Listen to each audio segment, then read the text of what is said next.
Les abdos, c'est ce que la majorité des personnes qui s'inscrivent à la salle cherchent à avoir, et pourtant, elles ne l'obtiendront jamais. Et c'est pas une question de génétique, ni de volonté, mais plutôt une question de connaissance, de structure du programme, de structure de la nutrition. En fait, avoir des abdos, quand on sait comment les avoir, en fait, c'est super simple. Et il y a des erreurs vraiment banales. On se demande comment certaines personnes peuvent les commettre. Mais ouais, ça devient presque facile en fait. Enfin, c'est facile. Donc, si tu veux que je te partage vraiment tous les tips pour booster tes abdos, ben, regarde cette vidéo et honnêtement, à la fin, si t'es prêt à mettre en œuvre tout ce que je te dis, t'as plus aucune excuse pour pas avoir d'abdos. Et tu pourras pas dire ouais, c'est génétique ou quoi. Non, tu ne peux que avoir des abdos. Donc, premier point à faire sur les abdos, il faut séparer la force et l'esthétique. Tu peux avoir de gros abdos, de gros muscles des abdominaux, des muscles des abdominaux forts et ne pas avoir d'abdos. Si tu as des muscles des abdominaux forts mais que tu es gros, on verra pas tes abdos. Théoriquement, tu n'auras pas d'abdos. Après, tu pourras avoir quand même de bons abdos fonctionnels. Donc, on va séparer la force et l'esthétique dans cette vidéo. Et si tu as de gros muscles des abdos, ça sera beaucoup plus simple d'avoir une bonne esthétique. Mais l'esthétique dépend aussi surtout de si t'es gros ou pas, si t'as du gras devant les abdos. Mais sans plus tarder, je rentre dans le sujet de la force. Alors, les abdominaux, comment tu vas pouvoir les développer? Si tu fais du power, par exemple avec le squat et le deadlift, ils vont déjà bien se renforcer. Si tu fais des exos lourds qui nécessitent du gainage, avec du bracing, tes abdos vont bien se renforcer. Maintenant, ça peut être intéressant de travailler les abdos spécifiquement.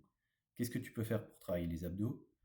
Soit tu fais du crunch à la poulie, qui est un super exercice, soit tu fais des relevés de jambes, d'abord pliés si tu n'y arrives pas, puis tendus.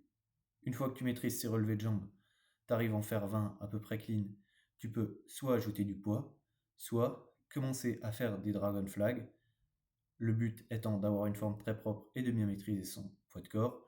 J'ai commencé à les introduire dans ma routine et franchement, honnêtement, ça tabasse et c'est vraiment un exercice super pour bosser les abdos. C'est vraiment sous-estimé. Je vous laisse aller voir ce qu'est le Dragon Flag, mais honnêtement, déjà, une fois que vous arriverez à le faire, vous serez vraiment en bonne condition physique. Et normalement, vous aurez vraiment de super abdos à ce moment-là déjà, autant au niveau esthétique qu'au niveau force. Mais en plus, ouais, c'est vraiment le meilleur exercice. Donc, petit point que j'aimerais débunk, les abdos, si vous voulez prendre en masse musculaire au niveau des abdos, eh ben ça sert à rien de faire des rotations de bassin comme ça.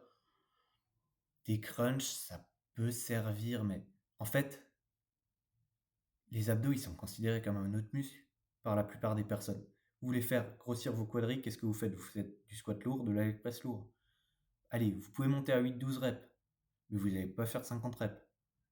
Vous voulez faire du curl, qu'est-ce que vous faites pour vraiment prendre en taille des biceps? Vous faites du curl lourd. Pourtant, les abdos, tout le monde s'entête à les faire au poids du corps et extrêmement léger.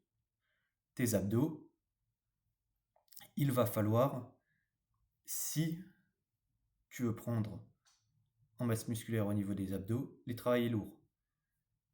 Deuxième point, travailler les abdos sur de longues répétitions, ça peut améliorer ton endurance, mais à moins que tu aies déjà tes abdos tracés, auquel cas ça pourra amener légèrement plus de détails, ça servira à rien de faire plein de répétitions. Tu vas pas perdre plus de gras à cet endroit-là, et si on les voit pas vu qu'ils sont couverts par du gras, et que tu les rends légèrement plus tracés, mais qui sont recouverts sous le gras, et que tu les fais pas prendre en volume, bah ça te servira à rien. Donc déjà, si t'es un adepte de ces conneries, oublie les programmes 7 minutes tous les jours pour avoir des abdos au bout de 30 jours. Non, c'est de la merde. T'oublies. Ça te sert à rien honnêtement. Ensuite, on va maintenant passer sur le point de l'esthétique. Si tu as du gras dans tes abdos, tu n'auras pas de bons abdos. Donc, comment tu fais pour perdre ce gras? C'est la question qu'il faut se poser. En gros, ce que tu dois faire, si c'est ton objectif de perdre ce gras, ça va être de faire une sèche. Comment tu fais une bonne sèche? Une sèche, tu réduis légèrement l'apport en calories, en dessous de ton niveau de maintien. Ça sert à rien de couper à fond. Déjà, tu vas pas arriver à le tenir, tes performances elles vont descendre. Et ce que tu cherches à perdre, c'est du gras, c'est pas du muscle. Donc, tu vas essayer d'être 100 à 200 calories en dessous de ton niveau de maintien. Ou ce que tu peux faire pour que ça soit plus simple, en fait, essaye juste de perdre, allez, on va dire 200 grammes toutes les semaines. Ça te fait perdre 800 grammes par mois, ça te fait perdre 10 kilos par an. Tu fais ça, tu complètes vraiment avec de la muscu, tu gagnes de la masse musculaire à côté. En 6 mois, 1 an, t'es super tracé, honnêtement. Sauf si vraiment, t'es vraiment gros, là, tu peux vouloir perdre un peu plus, tu peux monter à 400 grammes par semaine, voire même plus. Mais dans la majorité des cas, visez juste 200 grammes par semaine. Ouais. Ensuite, comment faire une bonne sèche donc? Vous allez devoir maintenir un niveau de protéines élevé si vous faites une activité physique. Mais vous ne pouvez pas non plus aussi couper les lipides. Les lipides, c'est une source, si vous en prenez beaucoup, de calories qui s'accumulent très vite. Alors, c'est 9 calories par gramme. Mais les lipides, ils sont essentiels pour tout ce qui est hormones. Vous n'allez pas pouvoir couper. Donc, ce que vous allez devoir faire, c'est gérer bien votre apport en protéines, ensuite compléter avec les lipides, et vous allez essayer de couper sur les glucides. Mais ça, dans la majorité des cas, c'est ce que vous allez faire si vous n'avez pas réussi à perdre de poids avant. En fait, ce que vous devez arrêter pour perdre du poids, et ça va marcher chez 90% des gens, c'est le sucre. Les sucres rapides. Ou les nourritures de merde. Vous allez par exemple en fast-food, vous prenez un plat, ça vous apporte des calories, ça vous apporte pas de nutriments. En fait, il y a beaucoup d'obèses qui mangent mal et ils sont en situation de surpoids énorme, mais leur corps meurt de faim en fait. Il n'a pas les nutriments. Ce qu'il faut que vous arrêtiez, c'est les sucres et les mauvaises sources de calories. Donc la malbouffe, les produits extrêmement sucrés, les boissons qui sont aussi sucrées, sauf les jus de fruits. Jus de fruits, à la limite, vous pouvez. Mais si vous enlevez tout ça, vous verrez que déjà, vous aurez aucun mal à tenir la sèche, vu que vous aurez toujours une sensation de satiété. En fait, ce n'est pas ces produits-là qui vont vous rassasier. Ils vont juste vous donner des calories inutiles, sauf qu'il n'y aura pas de nutriments. En fait, vous améliorez votre santé, vous aurez plus d'énergie, et en même temps, vous serez en train de sécher, et votre corps, il va se transformer. Donc vraiment, mec, si t'es gros, tu manges de la merde, t'as aucune excuse pour continuer à en manger. Si tu te regardes dans le miroir, et que t'es pas content de ce que tu vois, bah désolé de te le dire, mais honnêtement, ça appartient qu'à toi de le changer. Et tu sais très bien qu'en fait, c'est juste ta peur qui t'empêche. Tu te dis, ouais, mais et si je renonce à ça et que finalement, j'ai pas les abdos? Non, mec, ta gueule! Ta gueule! Tu sais très bien que tu devrais pas bouffer cette merde. Donc au pire, tu la bouffes pas. Et même si à la fin, t'as pas de résultat, tu seras quand même en meilleure santé. Et tu pourras pas nier que tu seras plus léger. Alors mec, juste, tu coupes la malbouffe.